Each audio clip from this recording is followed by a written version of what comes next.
মাননীয় মেয়র মহোদয় বললেন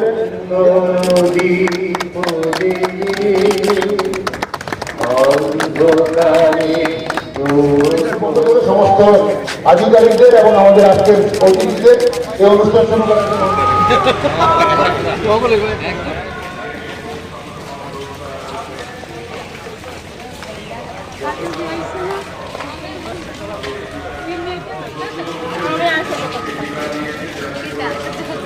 আমি দীর্ঘায়িত করতে যাচ্ছি না, এখন র্যালি শুরু হবে। তো আমি বলবো যে এটা একটা সংক্রমণ থেকে রক্ষা করতে গেলে আমাদেরকে সর্বপ্রথম সচেতন হতে হবে। তার উদ্দেশ্যে এই র্যালি আমরা লক্ষ্য করেছি প্রতি বছরই প্রায় 1.3 মিলিয়ন লোক মারা যায় হ্যাপাটাইটিস সংক্রমণের জন্য, এবং প্রায় 2.2 মিলিয়ন লোক সংক্রামিত হয়ে থাকে।